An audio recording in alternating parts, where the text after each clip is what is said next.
en... Muy bien, estamos grabando. Bueno, eh, tenemos el honor, la alegría de contar hoy con una presencia privilegiada que es la del queridísimo profesor doctor Gonzalo Mayos Solsona, que es, además de un muy querido amigo y un maravilloso ser humano, es una persona de un enorme prestigio internacional y que más allá de que es profesor en la Universidad de Barcelona, que es su casa, tiene una proyección impresionante sobre Latinoamérica. Es un profesor que conoce más Latinoamérica y ha dado conferencias y clases en Latinoamérica más que la mayoría de las profesoras y profesores latinoamericanas y latinoamericanos. Y es un hombre que además tiene un conocimiento de la realidad latinoamericana que quizás se ve incentivado por el hecho de que conoce esa realidad, pero la mira desde Cataluña, la mira desde lo suficientemente lejos como para poder distinguir el paisaje de conjunto. Yo quisiera que te presentes primero, querido Gonzalo, en tus propias palabras y digas qué aspectos de tu hoja de vida te parecen los más relevantes para la temática que después te voy a preguntar. Adelante. Un placer, querido amigo profesor Ricardo Rabinovich Beckman. Bueno, es un placer estar aquí. La presentación es bastante exagerada, pero la agradezco por la buena voluntad, por el interés, la amabilidad, bueno, muy eh, habitual de Ricardo, con todos, no solo conmigo. Bueno, pues presentación personal. Soy profesor titular de filosofía en la Universidad de Barcelona, pero digamos mi especialidad, que es moderna y contemporánea, va paralela con un enfoque bastante interdisciplinar, transversal, comparativo, y eso hace que, bueno, no es que me llamen tanto desde Latinoamérica, pero sí que un poco más que algunos de mis colegas, porque juego en el campo de filosofía del derecho a veces, en el campo, pues eso, una economía más humanista, más filosófica, en el campo amplio de lo cultural. Y claro, entonces quizás hay más oportunidades de que te llamen, ¿no? Mi preocupación es así, macro, digamos, no solo macroeconómica, sino macrocultural o macrofilosófica. Y bueno, a ver, intentaré no demostrar que lo que acabo de decir es falso ahora con el resto de la entrevista. Bueno, muchísimas gracias, querido profesor Gonzalo. Siempre cuando uno empieza con estas cosas, uno dice, no, es exagerado, no, no es exagerado.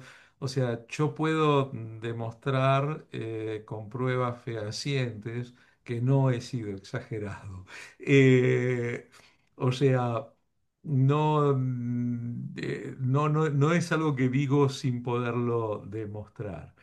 Recién hablabas de, y desde tu visión como filósofo de la política, filósofo de la macropolítica en muchas medidas y además un filósofo con un abordaje notablemente abierto, porque es un abordaje que no desprecia las fuentes literarias, que no desprecia lo antropológico, lo sociológico, sino todo lo contrario. Yo te pregunto, recién mencionabas, decías, una economía más humana o más humanista, si se quiere. Eh, ¿qué encuentras, por ejemplo, en la economía en general que estamos tendiendo a tener en este momento en distinta medida, pero bastante uniformidad en el mundo occidental, que no te parezca humanista o humano? Hombre, estamos llegando a un extremo, a extremos preocupantes, amigo Ricardo, ya lo sabes. A ver, por ejemplo, con la desigualdad. Jamás en toda la historia de la humanidad, bueno, como en los países, bueno, la diferencia entre los países no había sido tan abismal. Antes de la revolución industrial se consideraba que entre los países, por ejemplo, las potencias europeas, justo antes de llegar a América, eran más ricas que las americanas. Pues no. Y en todo el mundo parece que la proporción era de 1 a 2, el doble, el doble. Claro, si miramos los grupos, los, qué sé yo, los emperadores y sus porqueros, usando, evidentemente había diferencias mayores, pero también estaban limitadas. Ahora mismo, Oxfam, y se ha superado, la encuesta es de Oxfam de hace 3 4 años. Un 1% de la población mundial tiene más riqueza que el 50% de la población mundial. Y eso sabemos que en los últimos años, después del COVID, se ha radicalizado profundamente. Si además miráramos, está claro que las grandes fortunas en Estados Unidos suman una diferencia enorme que jamás se había producido a ese nivel. Digamos, eso ya comienza a ser peligrosamente insostenible a largo y quizás a medio plazo. Por ejemplo, ¿eh? Y esta situación que describes, yo sé que es muy difícil y muy reduccionista la pregunta de decir a qué lo atribuyes, porque te pongo en un apuro, ¿no? Porque generalmente son muchas cosas, pero si tuvieras que tomar algunas variables, ¿a qué atribuirías esta situación que estás mencionando? A ver, habría muchas cosas y quiero tomar una que me parece muy relevante y que no tiene tantos culpables como otras, porque podríamos decir de que estamos en un sistema donde el ganador se lo lleva todo o casi todo, ¿no? Vale. Pero quiero remarcar otro aspecto y es que con los cambios tecnológicos se produce una paradoja que ya comienza a ser bastante estudiada, no una paradoja, una dinámica, y es que en toda revolución tecnológica, los primeros y los vencedores, los beneficiados de esa revolución, al principio se benefician enormemente. Después se va, la diferencia es muy clara, o eres Steve Jobs o digamos así, o eres pues un pelagatos como yo mismo y evidentemente la división es otra, ¿no? Luego se va democratizando. Entonces, un elemento a tener en cuenta y que no tiene tantos culpables es que, claro, vivimos en un tiempo de revoluciones constantes tecnológicas y eso ha provocado, bueno, ese beneficio increíble. Los grandes poseedores ahora mismo son gente de las empresas tipo GAFA, de las, bueno, de Google, etcétera, etcétera, ¿no? Las grandes tecnológicas, se han quedado todo el mercado ellas, pero es que muchos de ellos o ya partían de la anterior revolución y de los beneficiados anterior, o si no, bueno, pues compraron ese capital o digamos, recibieron ese capital, los compró, entonces, y ahora con la inteligencia artificial, ¿quién va a ganar? Evidentemente el que tenga más dinero. con lo cual serán claro. los vencedores de las anteriores revoluciones que van a ganar la que viene, que no sabemos quién la va a ganar, ¿no? Puede ser hasta China. Pero entonces sí que hay una acumulación muy notable y además eso ha provocado un miedo en los gobiernos y que en la turboglobalización no se atreven a intervenir para no perder eso, la próxima revolución, que hace que apuestan declaradamente por los que pueden ganar la próxima revolución tecnológica. Y esos son literalmente los ricos, los que tienen esas empresas que hoy valen tanto, y entonces los gobiernos no se atreven a hacer redistribución fuerte porque, bueno, parte quizás están cooptados, no negaré, cooptados por esos dineros, ¿no? Pero también porque temen de que si lo haces, los capitales huyen rápidamente y entonces no ganarás la siguiente revolución tecnológica, ¿no? A ver, muy rápidamente, simplicadamente, y para no ponernos paranoicos en una que hay culpables, ¿eh? Hay gente que se aprovecha mucho, perdón, ¿me entendéis, no? Sí, sí. No, te entiendo bien y te agradezco mucho. Eh, yo coincido, por supuesto no se puede no coincidir con lo que estás diciendo. Ahora, desde el punto de vista, digamos, de las filosofías económicas que puede haber atrás, eh, a mí me parece que uno de los grandes puntos flojos en que los seres humanos no hemos verdaderamente podido construir algo con toda la tecnología que tenemos y todo, es una visión de una economía del planeta, ¿no? Claro, O sea, vosotros en Europa, bueno, habéis avanzado con la Unión Europea en algunos aspectos, no en muchos, ¿no? Pero en algunos aspectos sí, pero el mundo en este momento, incluso, bueno, frente al cimbronazo que se ha dado este año con las decisiones del gobierno del país más rico del mundo, de establecer una abierta guerra económica con los otros países, incluso con Europa y particularmente con China y demás, demostrando hasta qué punto la idea económica que está subyaciendo ahí es una idea, digamos, nacionalista, ¿no? Una idea eh, ¿podremos de esa manera edificar alguna vez una economía que no tenga estas características de enorme desigualdad entre países que tú mencionabas?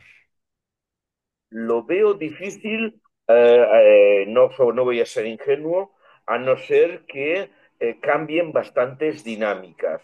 No he engañado, siempre he hablado en términos de competencia, por ganar esas revoluciones tecnológicas, etcétera. Eso incluso viene antes de esos gobiernos en Argentina o en Estados Unidos, etcétera. También la Unión Europea está intentando pues no quedar rezagada o demasiado rezagada en eso. Pero claro, el resultado es que, bueno, pues el ganador se llevará casi todo, se llevará un buen premio y los otros van a tener que sufrir muchísimo. Y claro, eso mientras esa dinámica sigue, mientras se pueden dejar atrás a los que no han tenido suerte en la globalización, en la tecnología, eso al final tiene costes brutales, no solo para la humanidad, sino para el planeta. Lo hace todo inviable porque todo es una bomba que incluye lo demográfico, pero también conflictos, etcétera. Y bueno, es posible que siempre lo estamos diciendo, los conflictos por el agua o por recursos tan básicos o más, o las energías, se multiplicarán. Y mira que ha habido a lo largo de la historia, han sido muy importantes, pero claro, con escasez mayor aumentarán con mucha probabilidad. Es un peligro grave, grave, grave. Yo, vamos, coincido siempre contigo. Yo veo en este momento en gran parte del mundo la- el crecimiento de unas líneas filosófico-económicas que me resultan un poco a veces contradictorias entre el nombre y lo que hacen, ¿no? Escucho mucho la referencia al liberalismo, eh, cuando luego no veo liberalismo. O sea, el señor Trump, por ejemplo, en varias oportunidades se ha considerado un hombre liberal, un hombre de mercado, luego resulta que sube al poder y establece derechos diferenciales aduaneros, proteccionismo, que es absolutamente, desde mi punto de vista, incoherente con una visión liberal del mercado. Y esta mezcla tan curiosa que alguna vez hemos conversado contigo, de la actual idea de derecha y de izquierda, que yo les decía el otro día a algunos alumnos, digo, están metiendo en el concepto de derecha a Hitler y a Churchill, ¿no? Entonces es como que si vamos a usar este concepto de estas maneras, es como que ya no tiene más sentido usarlo, porque si voy a poner en la misma franja de izquierda a Stalin y a la gente que Stalin mandaba a Siberia, entonces el concepto de izquierda tampoco me está sirviendo. Yo lo que estoy viendo en este momento es que me da la impresión de que se está debatiendo entre posiciones económicas nacionalistas, proteccionistas y demás, posiciones económicas pseudoliberales, que uno se da cuenta que mucho de liberales no tienen. eh, y me parece que como que se ha salido del partido una filosofía socialista de la economía, que como que ha quedado fuera del juego. Eh, y antes de hacerte la pregunta, aclaro que cuando me refiero a una filosofía económica socialista, tengo muy claro que no estoy hablando de un régimen político comunista ni nada por el estilo, ¿no? Nada por el estilo. O sea, reivindico en lo personal mucho al Marx filósofo, y de hecho, digamos, me interesa más el Marx filósofo que el Marx político, ¿no? A mí en lo personal. Eh, pero más allá de que hoy en día, para muchísima gente que está en el poder en muchos países, hacer esta diferencia está fuera del alcance porque nunca ni siquiera han abierto ni, ni un texto pequeño de Marx, ¿no? O sea, no han abierto ni el manifiesto. Entonces, es muy difícil pedirles que hagan algún tipo de análisis en ese sentido. Pero yo te pregunto, ¿no sería interesante quizás, no sé, te lo pregunto con total ignorancia, ¿no? ¿No sería mía, no sería interesante dar algún grado más de palabra a la visión filosófica, económica, socialista? Por supuesto. Primero, es que neoliberalismo, por lo que el inicio, ¿no? Neoliberalismo y liberalismo son bastante diferentes y cada vez lo vamos viendo.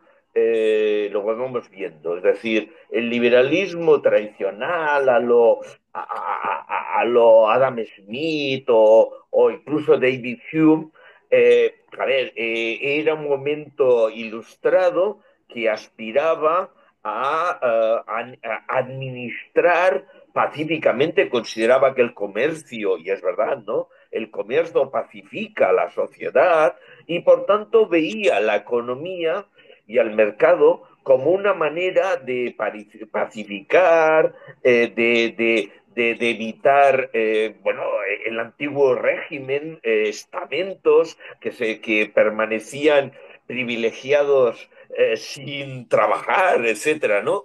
Y por lo tanto veían el cambio social, una necesidad de cambio social bastante revolucionario, en modo burgués, si quieres, pero revolucionario. Y de hecho, se hicieron unas cuantas revoluciones burguesas que Marx dice que el manifiesto comunista, que la burguesía fue la clase más revolucionaria.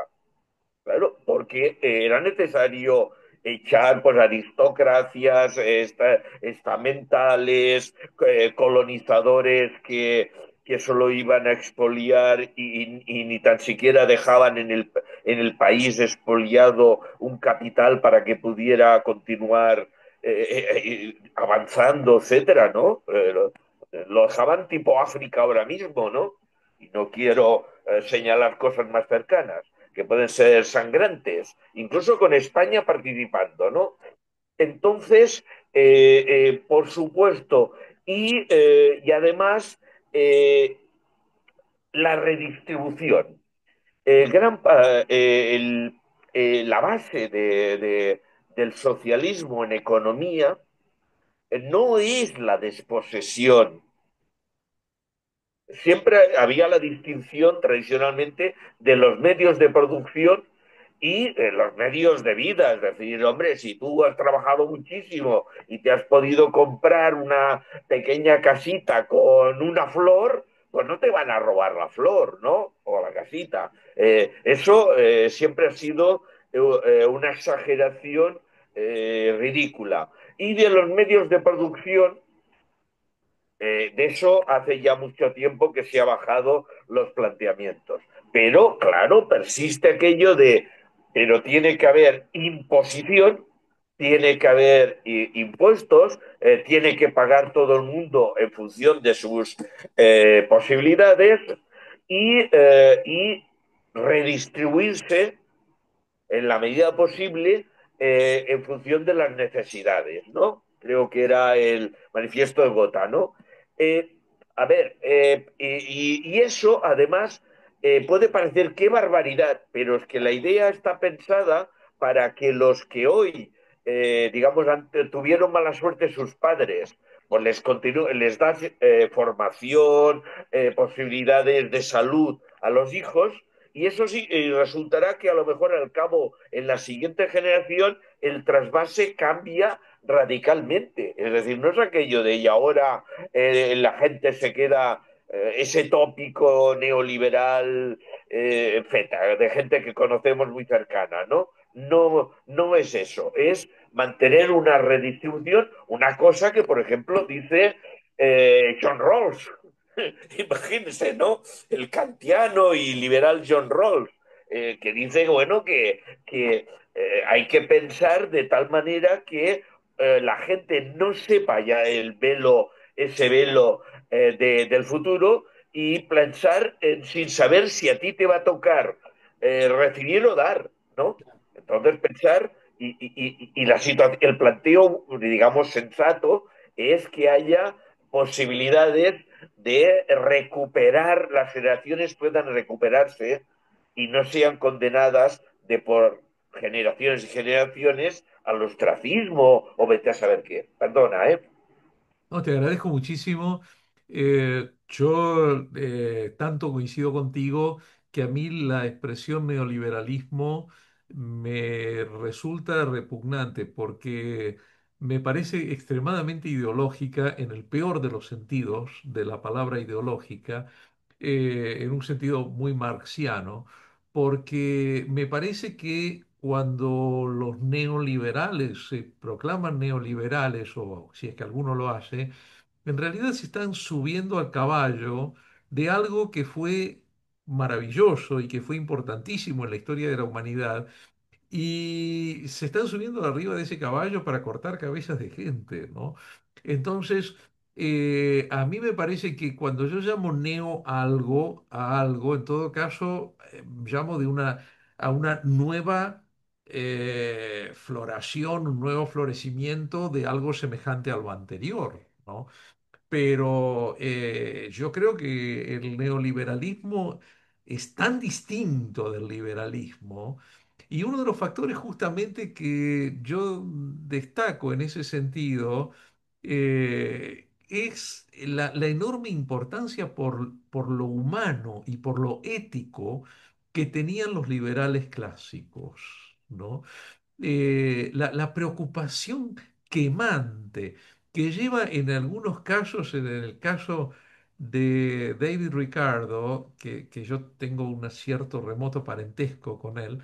Sí, sí, es una cosa asombrosa, pero de hecho es el origen de mi nombre, ¿no? Pues yo me llamo Ricardo David, ¿no? Un homenaje a él. Pero David Ricardo, por ejemplo, que es un tipo que tiene una quemante preocupación, abandona el judaísmo y se hace cristiano y busca una línea cristiana muy particular, específica. O sea, era un tipo preocupado con la cuestión de la moral, el alma, esas cosas, ¿no? Adam Smith, que lo mencionabas recién, es un hombre de una preocupación por lo ético, por lo moral. Bueno, habías mencionado a David Hume, ¿no? Y demás. Frente a la total falta de interés por lo moral, por lo ético, incluso el desprecio por lo ético y por lo moral que caracteriza a esta gente, a estos Milton Friedmans a esta gente del pseudo neoliberalismo, ¿no? A mí, y por eso te voy a lanzar mi última pregunta, para dejarte en paz, pobre. Y mi última pregunta es, insisten mucho algunos de estos economistas, incluso con hechos prácticos. Por ejemplo, el actual gobierno de Argentina erradicó una serie de ministerios que tenían que ver con aspectos vinculados con la dignidad humana, y estableció un mega ministerio, Ministerio de Capital Humano, ¿no? Y se insiste mucho en la idea de capital humano y demás. Eh, ¿Cómo ves el lugar del ser humano en la economía que hay y en la que te gustaría o que considerarías que tendría que haber? A ver, es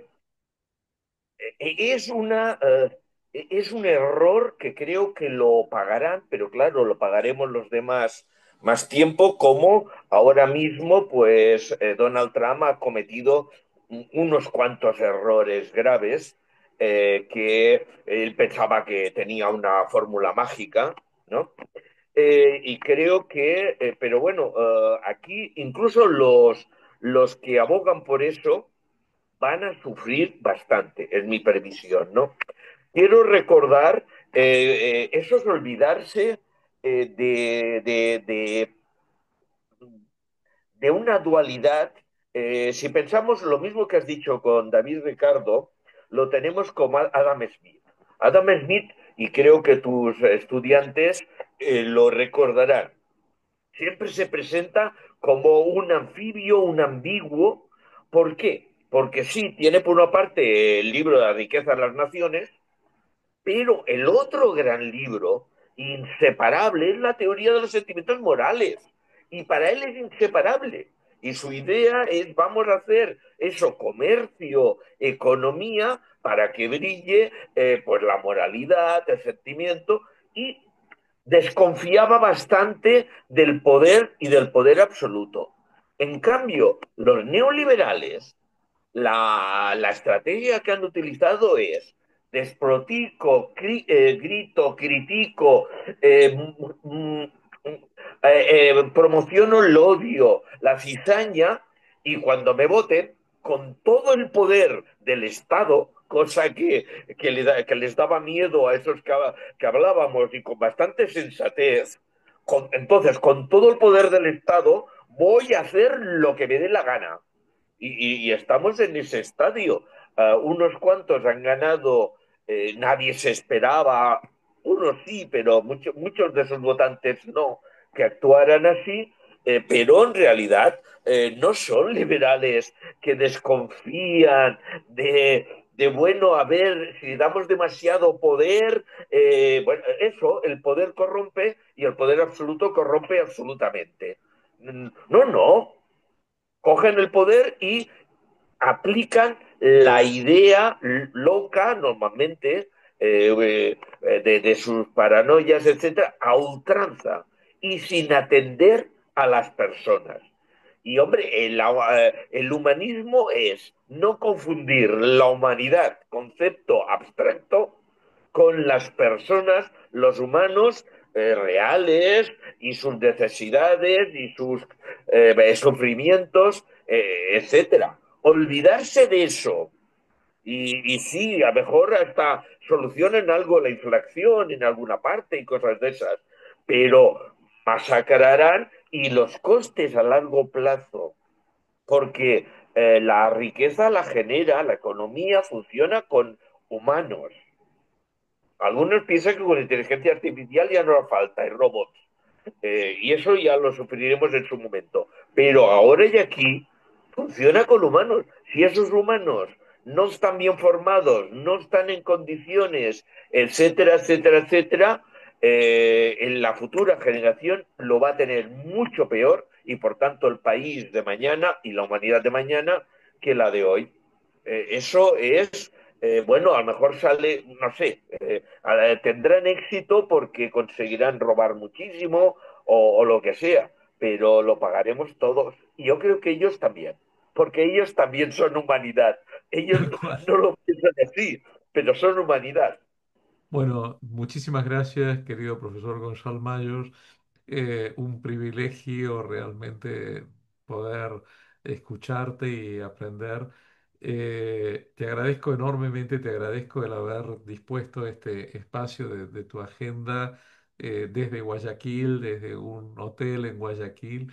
Te agradezco enormemente y con muchísimas ganas de encontrarte y que alguna vez volvamos a grabar eso que hicimos la otra vez que tuvo bastante repercusión, esa charla de café que hicimos la otra vez en Barcelona. Eh, Se va viendo, ¿eh? Se va viendo, continúa en internet y van entrando, sí, sí, sí, ha tenido encantado. bastantes vistas y mucha gente me la menciona. Y tendríamos que hacer una segunda edición porque tenemos cosas nuevas para hablar, ¿no? Claro. En aquel momento era Bolsonaro, recién llegaba al poder, imagínate cómo ha pasado el tiempo, ¿no? Te mando un abrazo muy, muy grande y en la esperanza de encontrarnos pronto. Que estés muy, muy Un bien. abrazo Muchas también a ti, gracias. Ricardo, y aprovecho por saludar a los jóvenes chilenos alumnos tuyos, porque, a ver, todos a intervenir y como más joven, tenéis más a perder y más tiempo a perder. Adelante, un abrazo desde Abrazo Guayaquil ahora. enorme.